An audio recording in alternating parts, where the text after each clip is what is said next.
South ఇండియాలోనే biggest sorry store మన Varahi silks మన విజయవాడ ఎంజీ రోడ్ లో డిసెంబర్ 4వ తారీఖున సూపర్ హీరో తేజ సజ్జా అలాగే హీరోయిన్ మీనాక్షి చౌదరి చేతుల మీదుగా ఘన ప్రారంభం.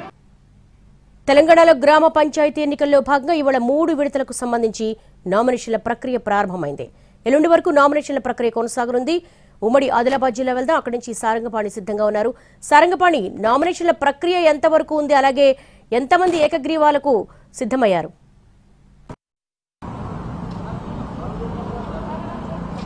దేవి, ఆదిలాబాద్ ఉమ్మడి జిల్లా వ్యాప్తంగా 3 విడతల్లో 1514 పంచాయతీలకు ఎన్నికలు జరగబోతున్నాయి. సర్పంచ్ స్థానాల ఎన్నికలకు సంబంధించి ఇప్పటికే మొదటి విడత నామినేషన్లు స్వీకరించారు. అదేవిధంగా 2వ విడత సైతం పూర్తయింది. ఈ రోజు నుంచి 3వ విడత నామినేషన్ల ప్రక్రియ ప్రారంభమైంది. ముఖ్యంగా చూసుకుంటే మొదటి విడతలో 516 జీపీలు, అదేవిధంగా 2వ విడతలో 506 జీపీలు, అదేవిధంగా 3వ విడతలో 494 జీపీలకు సంబంధించి నామినేషన్ల ప్రక్రియ అనేది కొనసాగుతుంది. అయితే ఆదిలాబాద్ ఉమ్మడి జిల్లా వ్యాప్తంగా చూసుకుంటే స్థానిక సంస్థల ఎన్నికలు ఒకవైపు హోరాహోరీ అని చెప్పచ్చు, మరోవైపు చూసుకుంటే రసవత్తరం, అదేవిధంగా ఆసక్తికరమని కూడా చెప్పచ్చు. ఎందుకంటే పోటీల్లో అన్నదమ్ములు, వదిన మరదళ్ళు, అదేవిధంగా అత్తా కోడళ్ళు, వీళ్ళు మామ అల్లుళ్ళు సైతం ఈ విధంగా పోటీ పడుతున్నారు. ఒకే జీపీలో ఒకే కుటుంబానికి చెందిన కుటుంబ సభ్యులే పోటీ పడుతుండడం ఆసక్తికరంగా మారింది. అయితే మామ గెలుస్తాడా, అల్లుడు గెలుస్తాడా, అత్త గెలుస్తుందా, కోడలు గెలుస్తుందా, వదిన గెలుస్తుందా, మరదలు గెలుస్తుందా అనే ఆసక్తికరమైన చర్చ సైతం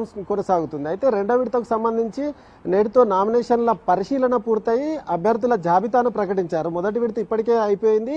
2వ విడతకు సంబంధించిన నామినేషన్ల పరిశీలన పూర్తయి జాబితా ప్రకటించారు. ఇక 3వ విడత నామినేషన్లు ఈ రోజు ప్రారంభమైన నేపథ్యంలో వందల సంఖ్యలో నామినేషన్లు సర్పంచ్ స్థానాలకు, వార్డు స్థానాలకు